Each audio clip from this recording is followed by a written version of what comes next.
السلام عليكم ورحمة الله وبركاته. الحمد لله وكفى وسلام على عباده الذين اصطفى. أما بعد فأعوذ بالله من الشيطان الرجيم. وما أرسلناك إلا رحمة للعالمين.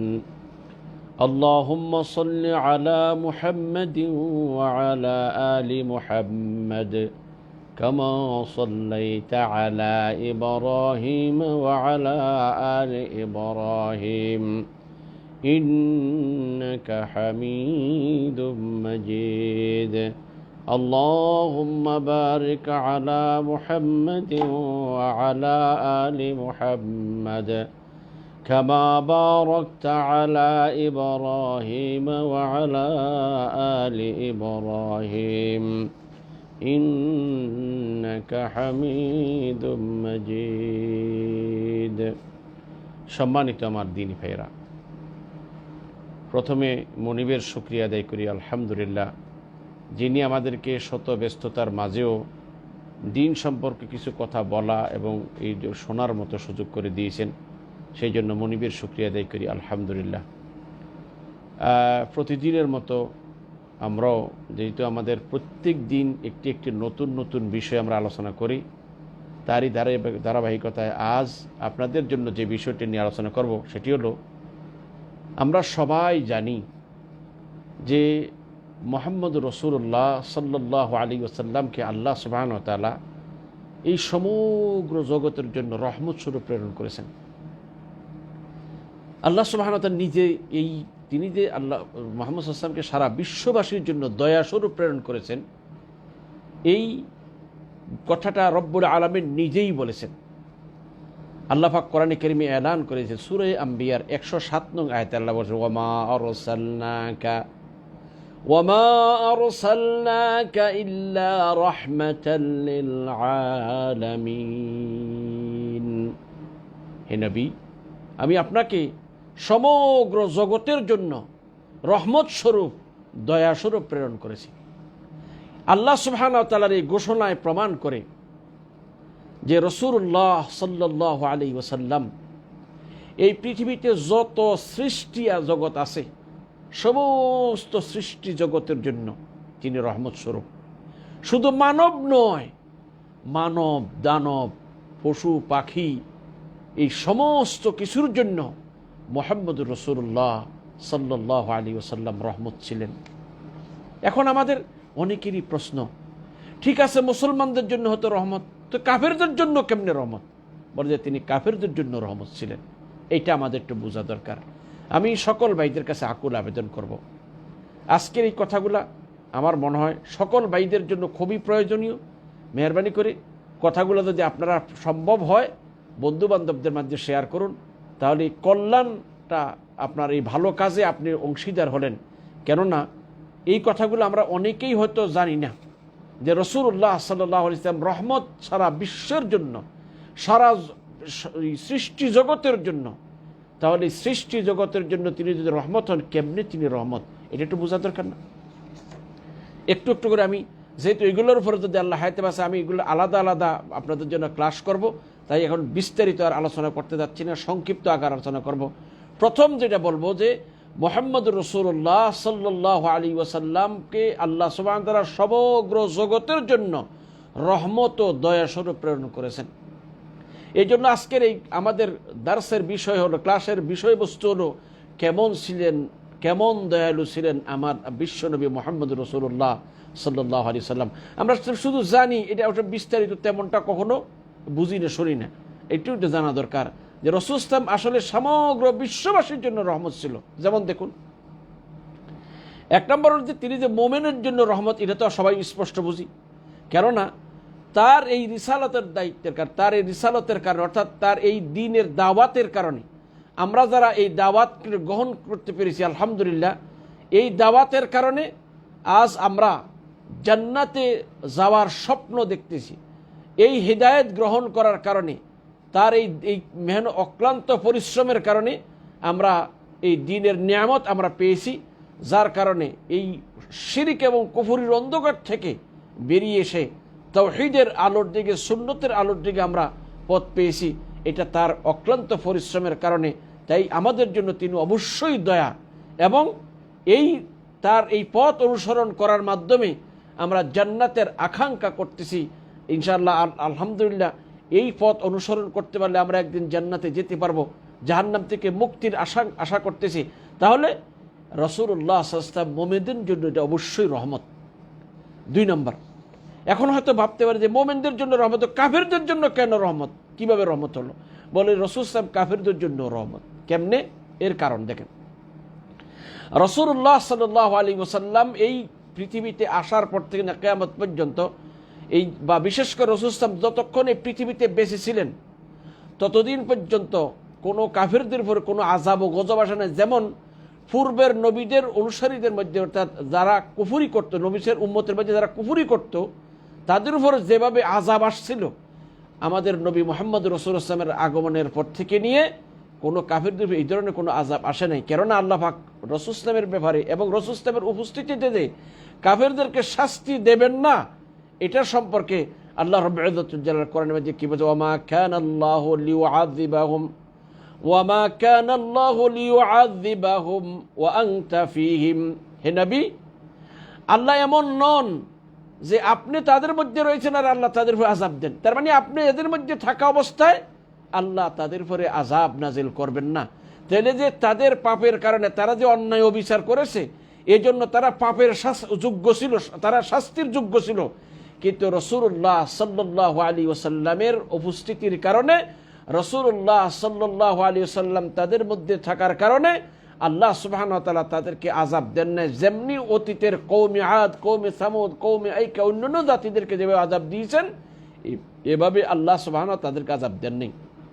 তাছাড়া আরেকটা বিষয় হলো, রাসূলুল্লাহ সাল্লাল্লাহু আলাইহি ওয়াসাল্লাম আল্লাহ সুবহানাহু ওয়া তাআলার নিকট 3টি বিষয়ের জন্য দোয়া করেছিলেন। তার 2টি দোয়া আল্লাহ কবুল করেছেন, আর একটি দোয়া আল্লাহ পাক কবুল করেননি। এটা আল্লাহর হিকমত ছিল।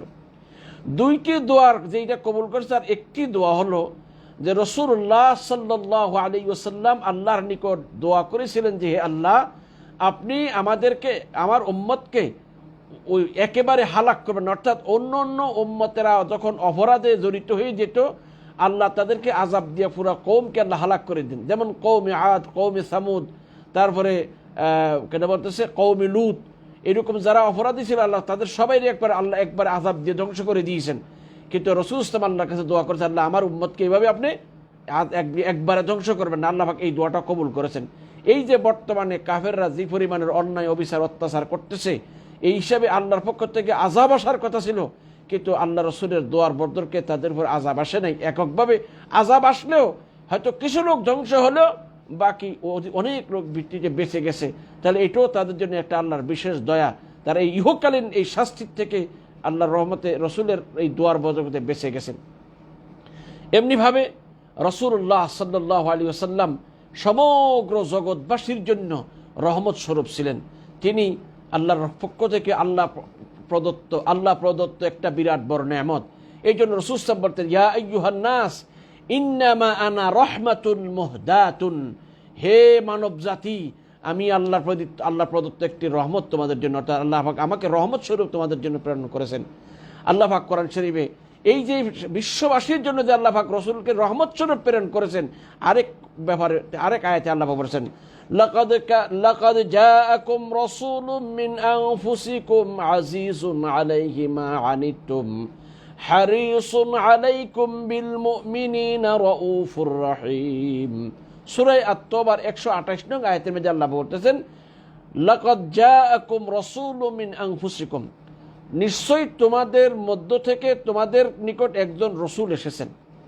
তারপরে আজিজুন আলাইহি মা আনিতুম হারিসুন আলাইকুম বিল মুমিনিনা রাউফুর রহিম। এই রাসূল তোমাদের যে জিনিসটা তোমাদেরকে কষ্ট দেয়, এটা তার জন্য কষ্টদায়ক। অর্থাৎ তোমরা যে কাজে কষ্ট পাও, তিনি সে কাজে কষ্ট পান। আর তিনি তোমাদের কল্যাণকামী এবং মোমেনদের জন্য বড় স্নেহশীল এবং দয়ালু। তাহলে এই আয়াতের দ্বারা এটা স্পষ্ট বোঝা গেল যে আল্লাহ রাব্বুল ইজ্জতুল জালাল রাসূলুল্লাহ সাল্লাল্লাহু আলাইহি ওয়াসাল্লামকে সমগ্র মোমেনদের জন্য, সমগ্র জগতের জন্য, বিশেষ করে মোমেনদের জন্য রহমত স্বরূপ প্রেরণ করেছেন, যিনি সমস্ত মোমেনদের জন্য দয়ালু। এবং মুহাম্মদ সাল্লাল্লাহু আলাইহি ওয়াসাল্লাম এমন দয়ালু, আমাদের পিতা মাতা আপনজন সকলের চাইতে আমাদের জন্য বেশি দয়ালু ছিলেন। আসুন রাসূলুল্লাহ সাল্লাল্লাহু আলাইহি ওয়াসাল্লামের দয়ালুর, এই যে তিনি যে সর্বময় দয়ালু ছিলেন, এর কিছু কিছু নমুনা আমি আপনাদের সামনে পেশ করবো আজকে। তবে এর বিস্তারিত আলোচনা আমি ধারাবাহিকভাবে আলোচনা করব। এটা ইনশাআল্লাহ আমি যেহেতু আজকে একটা অনেকগুলো বিষয় একসাথে কথা বলা লাগবে, তাই বিস্তারিত বলবো না, মানে শুধুমাত্র একটা দুইটা দলিল পেশ করে আপনাদের আমি শেষ করে দিব, যাতে করে আপনারা বুঝতে পারেন যে বিশ্বনবী আসলেও তিনি সমগ্র জগতের জন্য আল্লাহর অফুরন্ত এক দয়া ছিলেন। এই জন্য আল্লাহ রসুল এই উম্মতের প্রতি কত দয়ালু ছিলেন এর কিছু কিছু উদাহরণ আপনার সামনে। যেমন রাসূলুল্লাহ সাল্লাল্লাহু আলাইহি ওয়াসাল্লাম শিশু বাচ্চাদের প্রতি কেমন দয়ালু ছিলেন। একজন পিতা তার সন্তানকে যেমনি ভালোবাসেন, রাসূলুল্লাহ সাল্লাল্লাহু আলাইহি ওয়াসাল্লাম শুধু নিজের সন্তানকে নয়, নিজের সন্তানদেরকে তো ভালোবাসতে নেই, সাথে সাথে উম্মতের সন্তানদেরকেও তিনি নিজের সন্তানের মতোই ভালোবাসতেন। নিজের সন্তানকে যেন তিনি কোলে নিতেন, চুমু খেতেন, এমনিভাবে উম্মতের সন্তানদেরকেও তিনি কোলে নিতেন, চুমা খেতেন, এদেরকে আদর করতেন, কোলে বসাতেন। এবং কখনো কখনো বাচ্চারা পেশাব করে দিলে রসুল কখনো বিরক্ত বোধ করতেন না, বরং এটা ধুয়ে ফেলতেন, বরং হাসি মুখে বরণ করে নিতেন। কখনো এটাকে বিরক্ত বোধ বা এটা কোনো বিরক্তের কারণ বলে মনে করেননি। এই দুই একটা হাদিস আমি আপনাদের সামনে পেশ করতেছি। যেমন হযরতে রাসূলুল্লাহ সাল্লাল্লাহু আলাইহি ওয়াসাল্লাম একবার হযরতে হাসান রাদিয়াল্লাহু তাআলাকে চুমু খেলেন। তার সামনে হযরত আকরা ইবনে হাবিস রাদিয়াল্লাহু তাআলা ছিলেন। তখন তিনি বলছেন, ইয়া রাসূলুল্লাহ ইন্না লি আশারাতা মিনাল ওয়ালাদ, হে রাসূল আমার তো 10টি সন্তান আছে, মা কাব্বালতু মিনহুম আহাদান, আমি কোন সন্তানকে কখনো একবারও চুমু খাই না। ফানাযারা ইলাইহি রাসূলুল্লাহ সাল্লাল্লাহু আলাইহি ওয়াসাল্লাম, রাসূল সাহেব ওই আকরা বিন হাবিসের দিকে তাকালেন, তারপরে বললেন সুম্মা ক্বাল মান লা ইয়ারহাম ওয়া লা ইউরহাম, যে কারোর প্রতি দয়া করে না তার প্রতিও দয়া করা হয় না। তুমি যদি তোমার সন্তানদেরকে আদর না করো তাহলে তোমারও তোমার সন্তান আদর করবে না। তুমি যদি সন্তানকে আদর করো, সন্তান তোমাকে আদর করবে, ভালোবাসবে। তাই আল্লাহ রসুল এটা কি করেছেন, এই সন্তানকে ভালোবাসতেন। আর এই সন্তানকে ভালোবাসা পিতার একটা স্নেহ ভালোবাসা, এটা পিতার কর্তব্যের ভিতরে, পিতার কর্তব্য দায়িত্বের ভিতরেও সামিল। সন্তান মানুষ আদর স্নেহ পেয়ে বড় হতে চায়। তাছাড়া এই রকমের অনেকগুলো হাদিস আছে যে রাসূলুল্লাহ সাল্লাল্লাহু আলাইহি ওয়াসাল্লাম যখন কোনো বাচ্চা নিয়ে আসতো, আল্লাহ রসুল বাচ্চাকে কোলে নিতেন, চুমু খেতেন, এবং অনেক সময় বাচ্চা রসুলের কোলে পেশাব করে দিত, রাসূল ইসলাম হাসি মুখে বরণ করে দিতে, আবার এটা কাপড়টা ওই পেশাবের জায়গা ধুয়ে ফেলতেন। এত বড় বিশ্ব নবী আজকে একজন মেম্বার চেয়ারম্যানের কোলে যদি কোনো কারোর বাচ্চা, নিজের বাচ্চা লইলেও তো লইতে চায় না। একজন মেম্বার, এই কয়েকজন লোকের মেম্বার, কয়েকজন লোকের চেয়ারম্যান, এই লোকটার ঘরে যদি কেউ কারটা কোলে একটা বাচ্চা দেয়, তার ইউনিয়ন কাউন্সিলের কোন সদস্যের এরকম বাচ্চা তার কোলে দিলে, পেশাব করে দিলে সর্বনাশ হয়ে যাবে। কিন্তু বিশ্ব নবী, সর্বযুগের সর্বকালের সর্বশ্রেষ্ঠ মানব, মহামানব মুহাম্মদ রাসূলুল্লাহ সাল্লাল্লাহু আলাইহি ওয়াসাল্লাম, যার কোলে বাচ্চা পেশাব করে দিন, তিনি কখনো বিরক্ত বোধ করেননি, বরং এটাকে পানি দিয়ে ধুয়ে ফেলতেন। কখনো কারোর সাথে অসন্তুষ্ট নয়, চেহারা মলিন করেন নাই, বরং বাচ্চাকে আদর করে তাদের মা বাবার কাছে ফেরত দিয়েছেন। এছাড়া রাসূল সাহেব কেমন দরদ ছিলেন। যেমন দেখুন, আজকে যদি কোনো ইমাম এটা করে, ইমামের চাকরি থাকবে না। রাসূল সাহেব নামাজ পড়তেছেন, রাসূলুল্লাহ সাল্লাল্লাহু আলাইহি ওয়াসাল্লামের নাতনি হযরত জাইনব রাদিয়াল্লাহু তাআলা আনহার মেয়ে উমামা রাদিয়াল্লাহু তাআলা আনহা, তিনি রাসূল ইসলামের কিনে বলতেছে ঘাড়ে উঠে বসছেন। হুজুর তার ঘাটতে নামতেছে না, হুজুর এর নিয়ে নামাজ পড়তেছেন। যখন সেজদা করতে যান তাকে নামাইতেন, আবার যখন দাঁড়াই দিতেন তাকে কাঁধে নিয়ে উঠতেন। আরেক সময় দেখা গেছে যে রাসূল ইসলামের নাতিদের থেকে একজন হুজুর সেজদা করতেছেন, এমন তো লম্বা সেজদা করেন, পিছনের লোকেরা চিন্তা করলো, কিরে রাসূল ইসলাম সেজদা থেকে মাথা উঠাচ্ছে না কেন? তাকাই দেখতেছে যে রাসূল ইসলামের পিঠের উপরে রাসূলের এক নাতি বসে আছে। তারপরে নামাজ শেষে আল্লাহ রসুল বললেন যে দেখো, একটু আমার এই দেখে নাতি কাছে উঠছে, আমি তারা নামাই দিলে তার মনটা ভেঙে যাবে, উঠছে একটু খেলে তার একটু শখটা পুরো হলো, তারপর যখন নেমে গেছে তারপর মাথা উঠাইছি। প্রিয় ভাইরা, চিন্তা করে দেখেছেন সন্তানের প্রতি, নিজের নাতি নাতনির প্রতি কত দয়ালু। শুধু তাই নয়, উম্মতের প্রতিও তিনি এমনই দয়ালু ছিলেন। এমন দেখেন, তাহলে একটা উম্মতের প্রতি কেমন দয়ালু সেটা বুঝলেন। 2 নম্বরে দেখেন যে তিনি উম্মতের প্রতি, বাচ্চাদের প্রতি কেমন দয়ালু ছিলেন। 3 নম্বর, দুর্বল লোকদের প্রতি কেমন তিনি দয়ালু ছিলেন।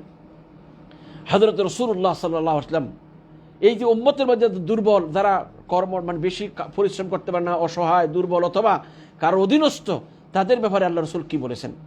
হযরত রাসূলুল্লাহ সাল্লাল্লাহু আলাইহি ওয়াসাল্লাম বলেছেন, ইন্না ইখওয়ানাকুম খাওয়ালুকুম জাআলাহুমুল্লাহু তাহতা আইদিকুম ফামান কানা আখুহু তাহতা ইয়াদিহি ফালইউত'ইমহু মিম্মা ইয়াকুল ওয়ালইউলবিসহু মিম্মা ইয়ালবাস ওয়ালা তুকাল্লিফুহুম মা ইয়াগলিবুহুম ফাইন কাল্লাফতুমুহুম মা ইয়াগলিবুহুম ফাআইনুহুম। রাওয়াহুল বুখারী। ইমামে বুখারী রাহিমাহুল্লাহ 2545 নং হাদিসে বর্ণনা করেছেন, রাসূলুল্লাহ সাল্লাল্লাহু আলাইহি ওয়াসাল্লাম বলতেছেন, ইন্না ইখওয়ানাকুম খাওয়ালুকুম, এই তোমাদের এই খাদেম ভাইয়েরা আছে যারা তোমাদের কাজ করে, খেদমত করে, তাদেরকে আল্লাহ সুবহানাহু তোমাদের অধীনস্থ করেছেন। অতএব তোমাদের অধীনস্থ যে ভাইয়েরা আসবে, তোমরা যা খাবে তা তাদেরকে খেতে দিবে, তোমরা যা পড়বে তাদেরকে পড়তে দিবে, তাদের সাধ্যের বাহিরে কোনো কাজ করতে দেবে না। ও ভাইয়েরা ভালো করে শুনুন, আল্লাহ রাসূল কি বলতেছেন, ওয়ালা তুকাল্লিফুহুম মা ইয়াগলিবুহুম, যে ব্যাপারে যারা অপারগ এমন কোনো কাজ তাদেরকে করতে দিবেন, অর্থাৎ তারা পারে না, তাদের সাধ্যের বাইরে, তাদের মানে ক্ষমতার বাইরে এমন কোনো কাজ তাদেরকে দিবে না। বরং যদি কখনো কোনো কারণবশত তাদেরকে এরকম দেওয়া লাগে, আল্লাহ রাসূল বলছে ফাআইনুহুম, তাহলে তুমিও তাদের সাথে কাজ দিয়ে এই কথা বলে করে না যে আমি ঘরের মালিক, তুমি কাজ করতে হবে না, বরং তুমি কি করো, তার সাথে একটু হেল্প করো, তার একটু মদত করো, সহযোগিতা করো। তাহলে এর দ্বারা এই কথা স্পষ্ট বোঝা গেল যে রাসূলুল্লাহ সাল্লাল্লাহু আলাইহি ওয়াসাল্লামের দয়া শুধু এই বড় ইয়েদের জন্য ছিল না, পরিবার পরিজন্য নয়, বড় শিশু সন্তানদের প্রতি, নিজের সন্তান, অন্যের সন্তান এবং দুর্বল লোক যারা আছে। ও ভাইয়েরা আমার, আপনারা দেখুন রাসূলুল্লাহ সাল্লাল্লাহু আলাইহি ওয়াসাল্লাম এই পৃথিবীর থেকে বিদায় নেওয়ার পূর্ব মুহূর্তে যে গুরুত্বপূর্ণ ওসিয়তটি করেছেন, সেখানে তিনি যে 2টি বিষয়ের জন্য ওসিয়ত করেছেন। একটি ছিল সালাতের ব্যাপারে, আর একটি ছিল তার দাস দাসী বা তাদের অধীনস্থ লোকদের ব্যাপারে। হাদিসে আছে, হযরত রাসূলুল্লাহ সাল্লাল্লাহু আলাইহি ওয়াসাল্লামের ইন্তেকালের পূর্ব মুহূর্তে যে কথাগুলো আল্লাহ রাসূল, আসসালাত আসসালাত ওয়া মা মালাকাত আইমানুকুম, ও আমার উম্মতেরা নামাজ নামাজ, এবং তোমাদের ডান হাত যার মালিক, অর্থাৎ তোমাদের অধীনস্থ যারা আছে তাদের ব্যাপারে আল্লাহকে ভয় করো, নামাজ সঠিকভাবে আদায় করবে এবং তোমাদের অধীনস্থ লোকদের ব্যাপারে আল্লাহকে ভয় করবে। তাই এর দ্বারা বোঝা গেল যে রাসূলুল্লাহ সাল্লাল্লাহু আলাইহি সাল্লাম কত বেশি দয়ালু ছিলেন এই দরিদ্র অসহায় লোকদের প্রতি, যার কারণে দুনিয়ার থেকে বিদায় নেওয়ার পূর্ব মুহূর্তে ছেলের জন্য, মেয়ের জন্য, নাতি নাতনিদের জন্য ওসিয়ত করেন নাই, এই সালাতের জন্য এবং এই অসহায় লোকদের জন্য ওসিয়ত করে, যাতে করে কেউ যেন তাদের প্রতি কোনো রকমের জুলুম অত্যাচার না করে। ৪থ নম্বর, নারীদের প্রতি তিনি কেমন দয়ালু ছিলেন। ও মুসলিমরা, আজ সারা বিশ্বে এক স্লোগান যে ইসলাম নারীদেরকে ঠকাইছে, আসলে কেউ কি এই কথাগুলো তুলে ধরেছে? বিশ্বনবী যে যুগে এসেছিল সেই যুগের নারীদের কি অবস্থা ছিল? ও ভাইরা, কোরআন সাক্ষী, সেই যুগের নারীদেরকে কারো ঘরে যদি কন্যা সন্তান হতো, তাকে জীবিত কবর দেয়া হতো। এত বড় নির্মমতা, এত বড় নির্দয়তা, এত নিষ্ঠুরতা তাদের মধ্যে ছিল। তাদের কন্যা সন্তান ভূমিষ্ঠ হওয়ার সাথে সাথে যারে জীবিত অবস্থা দফন করে ফেলত। সেই বর্বর যুগে আমাদের বিশ্বনবী মুহাম্মদুর রাসূলুল্লাহ সাল্লাল্লাহু আলাইহি ওয়াসাল্লাম সেই নারীদেরকে কি সম্মান দিয়েছেন। আল্লাহ রাসূল বলেছেন, মান আলা জারিয়াতাইনি হাত্তা তাবলুগা জাআ ইয়াউমাল কিয়ামাতি আনা ওয়া হুয়া কাহাতাইনি ওয়া যাম্মা বিআসাবিহি। রাসূলুল্লাহ সাল্লাল্লাহু আলাইহি ওয়াসাল্লাম ইরশাদ করেন, যে ব্যক্তি 2টি কন্যা সন্তান লালন পালন করবে, আর সেই যদি লালন পালন করতে পারে সাবালিকা হওয়া পর্যন্ত, ওই কন্যা সন্তানের বাবার আমি মুহাম্মদ রাসূলুল্লাহ জান্নাতের কাছাকাছি হয়ে থাকবো। তাহলে দেখুন, যেখানে নারীদেরকে মানে ফুতে ফেলা হতো, নারী কন্যা সন্তান ভূমিষ্ঠ হওয়াটাকে মানে কেন বলতেছে, এটা নিন্দনীয় বিষয় নিন্দনীয় বিষয় ছিল, যেখানে তারা এটাকে লজ্জাবোধ করত, সেখানে বিশ্বনবী কন্যা সন্তানকে কোত্থেকে কই নিয়ে গেলেন, যে যাদের ঘরে কন্যা সন্তান হবে তাদের জন্য সুসংবাদ জান্নাতের।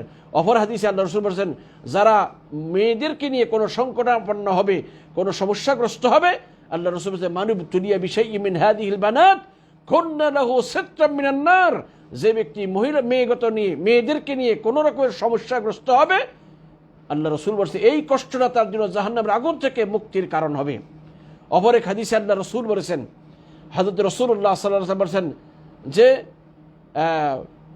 তোমরা নারীদের ব্যাপারে ওসিয়ত গ্রহণ করো, ফাইন্নাহুন্না আওয়ানুন ইনদাকুম লাইসা তামলিকুনা মিনহুন্না শাইয়ান গায়রা যালিক, কারণ তারা তোমাদের জন্য আল্লাহর পক্ষ থেকে তোমাদেরকে আল্লাহ তাদের দিয়ে মানে হালাল করে দিয়েছে, তোমরা তাদেরকে তোমাদের সহযোগী তারা, তবে অতএব তোমরা তাদের কোনো কিছুর এর সাথে তোমরা কিছু মালিক নয়, অতএব তোমরা তাদের উপরে কোনো জুলুম অত্যাচার করবে না। তাদের সবসময় তাদের ব্যাপারে আল্লাহ রাসূল ওসিয়ত করেছেন, ইস্তাউসু বিন নিসায়ে খায়রা, তোমরা নারীদের ব্যাপারে কল্যাণের ওসিয়ত গ্রহণ করো। আল্লাহ রাসূল ওসিয়ত করেছেন, নারীরা বলেছেন তাদের স্বভাবটা মানে একটু বক্র, কিন্তু তবুও তাদেরকে সাথে তোমরা সুন্দর আচরণ করবে। আল্লাহ রাসূল বলেছেন ওই লোকটি সবথেকে বেশি ভালো যে তার পরিবার পরিজনের কাছে ভালো। সেই জন্য আমি ভাইদেরকে বলি, ভাইরা আমার একটু দেখুন যে বিশ্বনবী শুধুমাত্র এই যে কিছু লোকদের জন্য বড়, সারা বিশ্বের সব মানুষের জন্য তিনি দয়ালু ছিলেন। পিতার চাইতেও বেশি মানে তার সন্তান মানুষের প্রতি দয়ালু ছিলেন। একজন পিতা তার সন্তানকে যেমনি ভালোবাসে তার সাথে শতগুণ বেশি দয়ালু আমার প্রিয় নবী মুহাম্মদুর রাসূলুল্লাহ সাল্লাল্লাহু আলাইহি ওয়াসাল্লাম ছিলেন। এমনিভাবে দেখেন রাসূলুল্লাহ সাল্লাল্লাহু আলাইহি ওয়াসাল্লাম এতিম এবং অসহায়, বিধবা এবং অসহায় মিসকিনদের প্রতি কেমন দয়ালু ছিলেন। হযরত রাসূলুল্লাহ সাল্লাল্লাহু আলাইহি ওয়াসাল্লাম দেখুন এই যে রাসূল সাল্লাল্লাহু আলাইহি ওয়াসাল্লাম যে বিবাহ যা করে, হযরত আয়েশা রাদিয়াল্লাহু তাআলা সারা আর যত স্ত্রীগণ ছিলেন সব স্ত্রীগণে আমাদের মাগণ সবাই বিধবা ছিল। কেউ হযরত খাদিজা রাদিয়াল্লাহু তাআলা বিয়ে করেছেন, রাসূল সাল্লাল্লাহু আলাইহি ওয়াসাল্লামের বয়স যখন 25 বছর, হযরত খাদিজা রাদিয়াল্লাহু তাআলার বয়স ছিল 40 বছর। 25 বছরের একজন টকবকে যুবক তিনি একজন মোটামুটি বৃদ্ধা মহিলাকে জীবন সঙ্গী হিসেবে গ্রহণ করেছেন। এছাড়া সাউদা বিনতে জামআ আরও অন্যান্য যারা আছে, শুধুমাত্র হযরত আয়েশা রাদিয়াল্লাহু তাআলা একমাত্র কুমারী মহিলা ছিল, আর বাকি যারা ছিল তাও কেউ তালাকপ্রাপ্তা, কেউ বিধবা। এইরকম তাদের এই দিলজয়ীর জন্য এটা আল্লাহর পক্ষ থেকে আল্লাহর অনুমতি ক্রমে তিনি এই বিবাহ শাদীগুলো করেছেন। আজকে বিশ্বে এদের এই কুৎসা রটানো হয় আলিয়াযুবিল্লাহ। না, আল্লাহ রসুল যদি মানে শুধু মনের খায়েশ পুরা করার জন্য বিয়ে করতেন, মক্কাবাসীর অফারের কম ছিল না, কত রকমের অফার দিয়েছিল যে হে রাসূল আপনি যা চান, যত সুন্দরী নারী দেবেন সব সুন্দরী নারীকে আপনাকে স্ত্রী হিসেবে গ্রহণ করতে দেওয়া হবে। কিন্তু এত দ্বারা সত্ত্বেও মুহাম্মদুর রাসূলুল্লাহ সাল্লাল্লাহু আলাইহি ওয়াসাল্লাম কোনো অফার গ্রহণ করেন নাই। তিনি চাইলে সব করতে পারতেন। তিনি নফসের পূজা করেন আলিয়াযুবিল্লাহ, বরং উম্মতের মুসলিহাতের জন্য, এই মানুষের কল্যাণের জন্য তিনি কাজ করেছেন। অতএব তিনি নারী জাতির প্রতি, এতিম অসহায়দের প্রতি বড় দয়ালু ছিলেন। বরং হযরত রাসূলুল্লাহ সাল্লাল্লাহু আলাইহি ওয়াসাল্লাম এই যে এতিম অসহায় বিধবা মিসকিনদের জন্য যারা মেহনত করে তাদের জন্য কি সুসংবাদ দিয়েছে একটু শুনুন। হযরত রাসূলুল্লাহ সাল্লাল্লাহু আলাইহি ওয়াসাল্লাম ইরশাদ করেন, আস-সাঈ আলাল আরমালাতি ওয়াল মিসকিন কাল মুজাহিদি ফি সাবিলিল্লাহ। হযরত রাসূলুল্লাহ সাল্লাল্লাহু আলাইহি ওয়াসাল্লাম ইরশাদ করেন, এই এতিম এবং বিধবা মহিলাদের জন্য যারা তাদের খরচ বহনের জন্য, তাদের সহযোগিতা করার জন্য চেষ্টা করে, এই লোকগুলা আল্লাহর পথে জিহাদকারীদের সমতুল্য সওয়াবের অধিকারী। অপরাধী অথবা বলেছেন যে কাল্লাযী ইয়াসুমুন নাহার ওয়া ইয়াকুমুল লাইল, অথবা আল্লাহ রাসূল বলেছেন যে ওই ব্যক্তির সমতুল্য সওয়াবের অধিকারী হবেন যে ব্যক্তি এতিম এবং যে ব্যক্তি মিসকিন এবং বিধবা মহিলাদের সেবা করেন, যারা অসহায় এরকম লোকদের সেবা যারা করেন। আল্লাহ রাসূল বলেছেন ওই ব্যক্তির মতো সওয়াবের অধিকারী হবেন যে ব্যক্তি দিনভর রোজা পালন করে, রাতভর তিনি ইবাদত করেন। অর্থাৎ আপনি আর আমি যদি এইরকম বিধবা অসহায় গরিব গোরাবাদের জন্য মেহনত করি, একটু সেবা করি, তাদের একটু উপকার করার চেষ্টা করি, আল্লাহ রাসূল বলেছেন সারা দিনভর রোজা পালন করা এবং রাতভর ইবাদত করার সমতুল্য সওয়াব আল্লাহ তাকে দান করবেন, অথবা আল্লাহর পথে জিহাদকারীর সমতুল্য সওয়াব আল্লাহ তাকে দান করবেন। এর দ্বারা বোঝা গেল যে বিশ্বনবী মুহাম্মদুর রাসূলুল্লাহ সাল্লাল্লাহু আলাইহি ওয়াসাল্লাম শুধু যে তিনি রাহমাতুল লিল আলামিন শুধু মুমিনদের জন্য শুধুমাত্র নয়, বরং সারা বিশ্বের সমগ্র সৃষ্টি জগতের জন্য তিনি ছিলেন এক দয়া। এবং দেখুন খাদেমদের সাথে তিনি কেমন ছিলেন। প্রিয় ভাই, আপনারা দেখুন যেমন দেখেন হযরতে রাসূলুল্লাহ সাল্লাল্লাহু আলাইহি ওয়াসাল্লামের খাদেমদের সাথে তিনি কেমন দয়ালু ছিলেন। হযরত আনাস ইবনে মালিক রাদিয়াল্লাহু তাআলা 10 বছর যাবত রাসূলের খেদমত করেছেন। যখন তিনি খেদমতে গেছেন তার বয়স ছিল 10 বছর। ভাইরা আমার বলেন তো দেখি 10 বছরের ছেলে কি বুঝে? 10 বছরের একটা ছেলে, ছোট্ট একটা অবুঝ ছেলে রাসূল সাল্লাল্লাহু আলাইহি খেদমতে গিয়েছেন, 10 বছর একটানা খেদমত করেছেন। 10 বছর পরে তিনি এই খাদেম কি রিপোর্ট দিলেন? قال হযরত আনাস ইবনে মালিক রাদিয়াল্লাহু তাআলা বলতেছেন, খাদিমতুন নবী সাল্লাল্লাহু আলাইহি ওয়াসাল্লাম 10 সিনিন ফামা ক্বালা লি উফিন ওয়ালা লিমা সানাতা ওয়ালা আল্লাহ সানাতা, রাওয়াহুল বুখারী।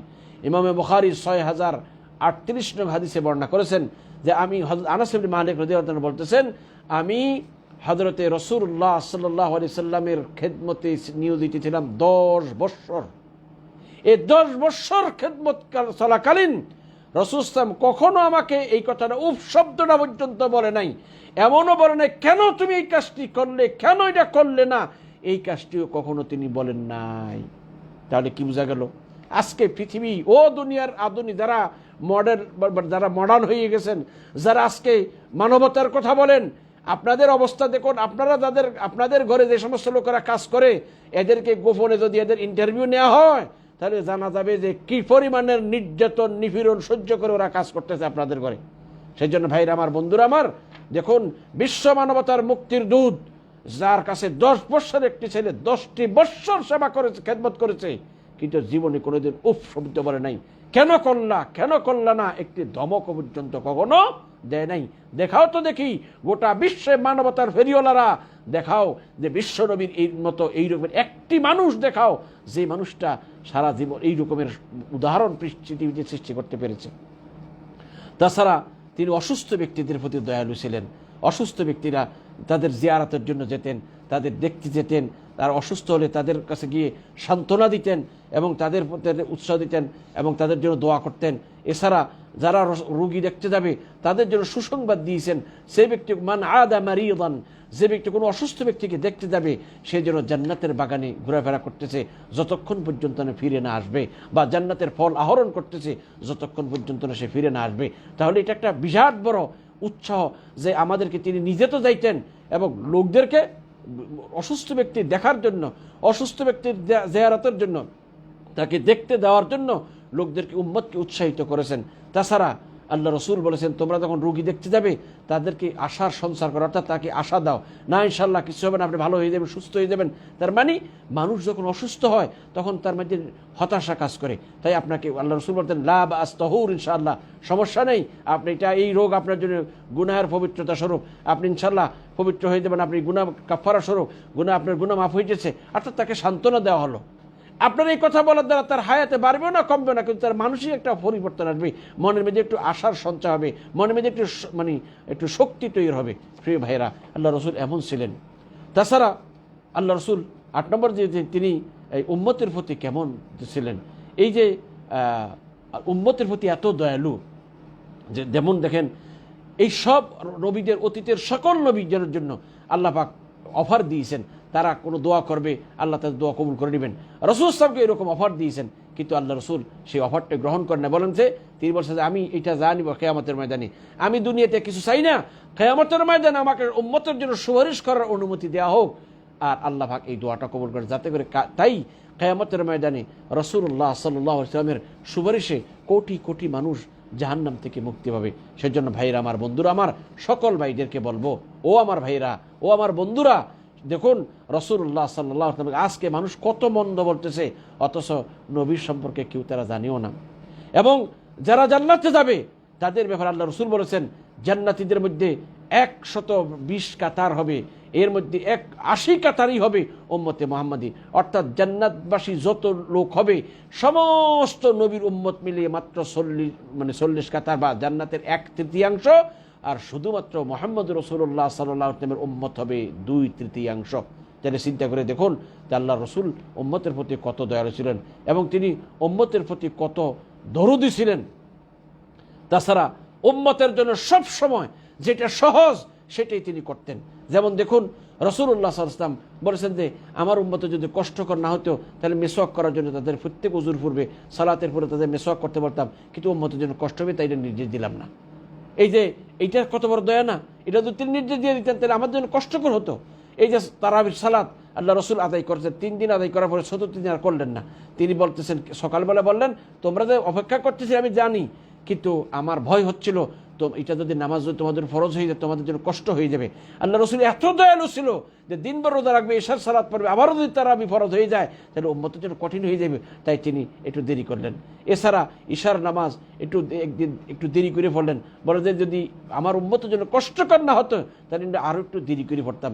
এমনিভাবে প্রত্যেকটা কাজের ক্ষেত্রে রাসূলুল্লাহ সাল্লাল্লাহু আলাইহি ওয়াসাল্লাম তিনি উম্মতের প্রতি রেয়ায়েত করেছেন, উম্মতের জন্য মানে দরদি ছিলেন, এবং কি পরিমাণ তার দয়া ছিল এটা একটু আন্দাজ করেন। দেখেন রাসূলুল্লাহ সাল্লাল্লাহু আলাইহি ওয়াসাল্লাম উম্মতের প্রতি কতটুকু দয়ালু ছিল। আপনার আর আমার বাবা মায়েরা আমাদের অবশ্যই আমাদেরকে মহব্বত করতেন, আপনার আব্বা মা আপনাদের মহব্বত করেন, কিন্তু আমরা এখনও দুনিয়াতে আসি নাই বা আমাদের জন্য নির্জনী আল্লাহর কাছে কেঁদেছেন, এই রকমের ঘটনা জীবনে কি ঘটছিল? কিন্তু বিশ্বনবী মুহাম্মদুর রাসূলুল্লাহ সাল্লাল্লাহু আলাইহি ওয়াসাল্লাম যার জীবনে কত এইরকম ঘটনা ঘটছে, রাতভর দাঁড়িয়ে তিনি ইবাদত করেছেন, তার পা মোবারক ফুলে যেত, ফেটে যেত, পানি বের হতো, কাঁদতেন উম্মতের জন্য, এই উম্মতের জন্য নির্জনে কেঁদেছেন। হাদিসে আছে আল্লাহ রসুল একবার হাত তুলে কাঁদতেছেন, আল্লাহ আর বলতেছেন আল্লাহ আমার উম্মতকে আপনি ক্ষমা করে দেন, আল্লাহ আপনি আমার উম্মতকে ক্ষমা করে দেন। হযরতে রাসূলুল্লাহ সাল্লাল্লাহু আলাইহি ওয়াসাল্লাম যখন এইভাবে আল্লাহর কাছে আল্লাহুম্মা উম্মতি উম্মতি, হে আল্লাহ আমার উম্মত, হে আল্লাহ আমার উম্মতকে আপনি ক্ষমা করেন, আমার উম্মতের কী অবস্থা হবে? হযরত রাসূলুল্লাহ সাল্লাল্লাহু আলাইহি ওয়াসাল্লাম যখন এইভাবে কাঁদতেছেন আর এইভাবে দোয়া বলতেছেন আর কাঁদতেছেন, আল্লাহ রাব্বুল ইজ্জত জিবরাইল আলাইহিস সালামকে প্রেরণ করলেন যে হে জিবরাইল তুমি আমার নবীর কাছে গিয়ে জিজ্ঞেস করো তো তিনি কেন কাঁদে। তিনি বলেছেন আমি আমার উম্মতের জন্য কাঁদি। তারপরে আল্লাহ পাক বলেছেন নিশ্চয়ই আপনি জিবরাইল আলাইহিস সালামকে বলেছেন জিবরাইল আপনি মুহাম্মদ নবীকে বলুন ইন্না সানুরযীকা ফি উম্মাতিকা ওয়ালা নাসুউকা, হে রাসূল আমি অবশ্যই আপনাকে কিয়ামতের ময়দানে আপনার উম্মতের ব্যাপারে আপনি সন্তুষ্ট করব, আপনাকে আমি অসন্তুষ্ট করব না।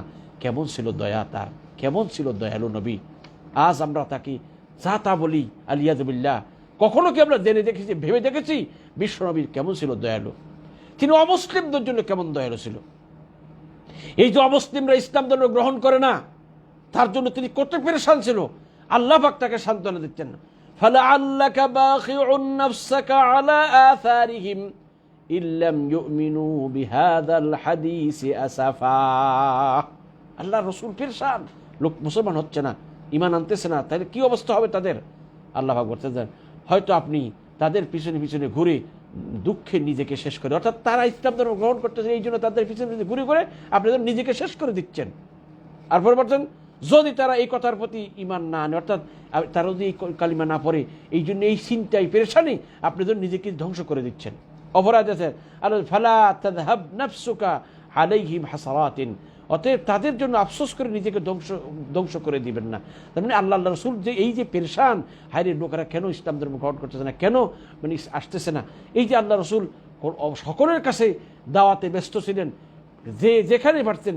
একজন ইহুদি ছেলে রাসূলুল্লাহ সাল্লাল্লাহু আলাইহি ওয়াসাল্লামের সেবা করতে মাঝে মাঝে আসতো, অসুস্থ হলো, তিনি তাকে দেখতে গেলেন, তাকে গিয়ে বললো যে তুমি পড়ো লা ইলাহা ইল্লাল্লাহ। সে একবার রাসূলের দিকে তাকায়, একবার তার বাবার দিকে তাকায়, তার বাবা বলল যে তুমি আতে আবুল কাসেম অর্থাৎ মুহাম্মদ সাল্লাল্লাহু আলাইহি ওয়াসাল্লামের অনুসরণ তুমি করো। ছেলে কালমা পড়লেন, এরপরে তিনি মৃত্যুবরণ করলেন। আল্লাহ রাসূল হাসতে হাসতে বেরোন, বললেন যে দেখো আল্লাহ পাক এই লোকটাকে আমার মাধ্যমে জাহান্নাম থেকে মুক্ত করে দিলেন। এই জন্য আলহামদুলিল্লাহ আল্লাহ রসুল সকলের কাছে, রসুলের চাচা আবু তালিব ইন্তেকাল করতেছেন, ইন্তেকালের পুরো মুহূর্তে গিয়ে তাকে আগে তো বলছে নেই, তারপরে চেষ্টা করতেছেন যে চাচা আপনি কালিমাটা পড়ুন, আপনি যদি সবাই আমার কানে কানে বলুন, তারপরেও তিনি বলেন নেই। তবে এইভাবেই তিনি সকলের কাছে দাওয়াত দেওয়ার জন্য চেষ্টা করেছেন। তাছাড়া কেমন ছিল যেমন তায়েববাসীরা কি নির্যাতন রসুলের প্রতি করেছে আপনারা কম বেশ সবাই জানেন। এত নির্যাতনের পরেও বিশ্বনবীকে তাদের জন্য হাত তুলে বদদোয়া করেছিলেন না, বরং তিনি দোয়া করেন আল্লাহুম্মা হাদি কওমি ফাইন্নাহুম লা ইয়ালামুন, হে আল্লাহ আপনি আমার এই কওমকে হেদায়েত দান করেন, তারা জানে না আমি যে আপনার রাসূল। আল্লাহ পাক আকাশের পাহাড় পরিচালনাকারী ফেরেশতা পাঠিয়েছেন হযরতে রাসূলুল্লাহ সাল্লাল্লাহু আলাইহি ওয়াসাল্লাম নিকট। পাহাড় পরিচালনাকারী ফেরেশতা এসে বলছেন ইয়া রাসূলুল্লাহ আপনি যদি ওরা অর্ডার দেন এই দুই পাহাড়কে একদিকে একত্রিত করে মধ্যে যা আছে সবকে আমি ফিসিয়ে দেব। আল্লাহ রাসূল রাজি হন নাই, কি বলেছেন যে তারা বাল আরজু আন ইউখরিজাল্লাহু মিন আসলাবিহিম মান ইয়াবুদুল্লাহ ওয়াহদাহু লা ইউশরিকু বিহি শাইআ। রাসূল সাল্লাল্লাহু আলাইহি ওয়াসাল্লাম বলেছেন আমি আশা করি আল্লাহ তাদের এই বংশধর থেকে এমন লোক বের করবে যারা এক আল্লাহর ইবাদত করবে, আল্লাহর সাথে কাউকে শরীক করবে না। আল্লাহ রসুল ইচ্ছা করলে আমার আর আপনার যদি এরকম বক্ত এইভাবে পাথরের বৃষ্টি বর্ষাইতো, আমরা কি করতাম, বদদোয়া কি করে দিতাম। কিন্তু বিশ্বনবী এত নির্যাতন সহিছেন। এই যে মক্কার লোকেরা এত নির্যাতন করেছে, আল্লাহ রসুল কি কারোর কাছ থেকে প্রতিশোধ নিয়েছিলেন? এই যে মক্কা যেদিন বিজয় হলো, এই যে আল্লাহ রসুল 10,000 সৈন্য নিয়ে মক্কার উপর আক্রমণ করেছেন, সেদিন যদি চাইতেন রসুল ইসলাম, মক্কার একজন লোকও থাকতো না, সব লোককে তিনি মানে কসুর মতো কেটে ফেলতে পারতেন।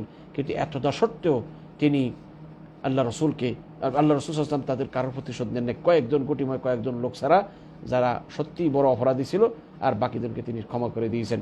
তাহলে এদের বোঝা গেল যে রাসূলুল্লাহ সাল্লাল্লাহু আলাইহি ওয়াসাল্লাম গোটা বিশ্বের জন্য রহমত ছিল, শুধু মুসলমান নয়। এবং দেখুন রাসূল ইসলাম এই যে পশু পাখির প্রতি কত দয়ালু ছিল। রাস্তা দিয়ে যাচ্ছেন, একটা ওট কাঁদতেছে, রাসূল ইসলাম ওটের ভাষা বুঝতেন, মোজাদা ছিল রসুলের। ওট অভিযোগ করতেছে আমার মালিক আমার খেতে দেয় না। রাসূল ইসলাম বলছে কার এই ওট? বলছে অমক। বলছে যে এই তো আমার কাছে অভিযোগ করেছে, তাকে খেতে দেওয়া হয় না। সুবহানাল্লাহ, সুবহানাল্লাহ, চিন্তা করে দেখছেন তিনি বলছেন। এবং এই যে আমরা গরু ছাগল পশু আমরা জবাই করি, আল্লাহ রসুল বলছে সাবধান, তোমরা যখন কোনো পশু জবাই করবে, পশুর সামনে ছুরি ধারাবে না, তারা একবার দুইবার ধরে তাকে মরতে না হয়, আর ছুরিটাকে ভালো করে তেজ করে নিবে, যাতে করে পশুটা জবাই করতে তার কোনো কষ্ট না হয়, শর্টকাটে যেন জবাই হয়ে যায়। বেশিক্ষণ যদি ভোতা ছুরি দিয়ে ইয়ে করে, তাহলে অনেকক্ষণ সময় লাগবে, তার কষ্ট হবে। তাই আল্লাহ রসুল বলেছেন যে ঝটপট করে যেন কাজটা সেরে ফেলতে পারে, যেন ছুরিটা ধারা নেবে এবং ওই পশুর সামনে ধারাবে না। এক কথায় রাসূলুল্লাহ সাল্লাল্লাহু আলাইহি ওয়াসাল্লাম এই সৃষ্টি জগতের সকল মানব দানব, সকল প্রাণী জগৎ সকলের জন্য এক রহমতের ভান্ডার ছিলেন। আল্লাহ তাকে সমগ্র জগতের জন্য রহমত স্বরূপ করে প্রেরণ করেছেন। কিন্তু দুঃখের বিষয়, আজ মুসলমানরাও নবী যে দয়ালু এটা বোঝেন না। কেবল দয়াল নবী বলেন, কিন্তু দয়াল নবীর দয়া কেমন ছিল, তিনি কেমন ছিল, আজ এই কথাগুলোর আলোচনা যেমনটা হওয়ার দরকার তেমন হয় না। শুধু মিলাদুন নবীর আলোচনা হয়, কিন্তু রাসূলুল্লাহ সাল্লাল্লাহু আলাইহি ওয়াসাল্লাম তার এই যে সন্তানদের প্রতি কেমন দয়ালু, প্রতিবেশীর প্রতি কেমন দয়ালু ছিলেন, এই খাদমদের প্রতি, দাসীর প্রতি কেমন দয়ালু ছিলেন, এই সব কথাগুলো যদি আমরা মানে ভালো করে জানতাম, বুঝতাম, তাইলে আমরা নবীকে অবশ্যই ভালোবাসতাম। আজ আমাদের ভালোবাসাটা শুধু মিষ্টির জন্য মুখের মধ্যে আছে, অন্তরে আমাদের ভালোবাসা যেমনটা থাকার কথা ছিল তেমনটা নাই। যে সকল আলোচনার দ্বারায় মানুষের মনে নবীর মহব্বত ভালোবাসা সৃষ্টি হতো, সেই আলোচনা আজকে তেমনটা হয় না যেমনটা হওয়ার কথা। আর সেই আলোচনা আমাদের মধ্যে হয়, সেই আলোচনাটা যে মিষ্টির প্রতি ভালোবাসা বাড়ে, কিন্তু রসুলের প্রতি ভালোবাসার বৃদ্ধি হয় না। সেই জন্য ভাইদেরকে বলবো, ভাইরা আমার আসুন আমরা এটা শোনার বোঝার চেষ্টা করি। আল্লাহ যেন আমাদের সকলকে এই কথা বুঝার তৌফিক দান করেন। এবং আমি সকলকে বলবো, প্রত্যেক মুসলমানদের ঘরে যেন রাসূলুল্লাহ সাল্লাল্লাহু আলাইহি ওয়াসাল্লামের সহিহ যে সিরতগুলো আছে, যেমন আর রাহিকুল মখতুম নামে একটি কিতাব আছে, এটা মোটামুটি একটি গ্রহণযোগ্য কিতাব বিশ্বের মধ্যে। এছাড়া আরও অনেক গ্রহণযোগ্য কিতাব আছে যেটা বাংলা অনুবাদ হয়েছে। সকলকে বলবো রাহিকুল মখতুম একটি বড় গুরুত্বপূর্ণ কিতাব। প্রত্যেক ভাইকে বলবো আপনার আশেপাশে কি কোনো লাইব্রেরি থেকে একটা কিতাব কিনে ঘরে রেখে দেন, মাঝে মধ্যে অবসর পেলে পড়বেন। কেমন ছিল বিশ্বনবীর জীবন, কেমন ছিল তার ব্যক্তিগত জীবন, কেমন ছিল পারিবারিক জীবন, কেমন ছিল রাষ্ট্রীয় জীবন, কেমন ছিল তার আচরণ ছেলে মেয়েদের সাথে, পরিবারের সাথে, প্রতিবেশীর সাথে। এগুলো যখন পড়বেন, বুঝবেন, অটোমেটিক আপনার মনে এই আদর্শ, আপনার মধ্যে আদর্শ সৃষ্টি হবে এবং রসুলের প্রতি অন্তরের অন্তঃস্থল থেকে ভালোবাসা সৃষ্টি হবে। আর আসুন আল্লাহ আমাদের সকলকে কথাগুলো বোঝার এবং সেই অনুযায়ী আমল করার তৌফিক দান করুন। আমি আর আপনাদের সময় দীর্ঘায়িত করতে চাচ্ছি না, সকলের কাছে বলবো আমরা সবাই চেষ্টা করি, আল্লাহ আমাদের সকলকে কবুল করুন। এই বলে আজকের প্রোগ্রামটা আমি এখনই শেষ করতে যাচ্ছি। ওয়া আখিরু দাওয়ানা আনিল হামদুলিল্লাহি রাব্বিল আলামিন। এখন যদি আপনাদের কারো কাছে কোনো প্রশ্ন থাকে, একটু প্রশ্ন করতে পারেন। আমাদের কয়েকজন ভাই সালাম দিয়েছেন। ওয়ালাইকুম আসসালাম রহমতুল্লাহ বারাকাতুহু। খালেদ হোসেন ভাই জানতে চেয়েছেন যে জোহরের 4 রাকাত যে সুন্নত ফরজ নামাজের আগে পড়তে না পারলে পরে পড়ার নিয়ম কি? উত্তর, যে কোনো ব্যক্তি জোহরের পূর্বে 2 রাকাত 4 রাকাত সুন্নত যদি পড়তে না পারে, জোহরের পরে 2 রাকাত যে সুন্নত সেই সুন্নত আদায় করার পরে জোহরের 4 রাকাত সুন্নত আদায় করে দিবে। আবারও বলছে, কোনো ব্যক্তি যদি কি জোহরের পূর্বে যে 4 রাকাত সুন্নত আছে সেই সুন্নতটি যদি জোহরের পূর্বে আদায় করতে না পারে, ফরজের পূর্বে আদায় করতে না পারে, তাহলে জোহরের ফরজ আদায় করার পরে যে 2 রাকাত সুন্নত আছে সেই 2 রাকাত সুন্নত আদায় করার পর এই পূর্বে জোহরের পূর্বের যে 4 রাকাত সুন্নত আছে সেই 4 রাকাত সুন্নত আমরা আদায় করে দিব, 2 রাকাত করে পড়াটাই উত্তম। আর কোনো ভাইয়ের যদি কোনো প্রশ্ন থাকে দয়া করে করতে পারেন। যদি কোনো ভাইয়ের কোনো জিজ্ঞাসা থাকতে কিছু জানার ইচ্ছা থাকে জিজ্ঞাসা করতে পারেন।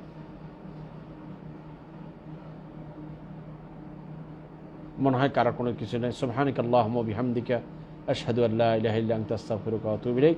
ইনশাআল্লাহ আগামীকাল বুধবার রাত 10টায় সৌদি আরবের সময় রাত 10টা আপনাদের সাথে আরেকটা মানে সূরা কাউসারের তাফসীর আলোচনা হবে ইনশাআল্লাহ।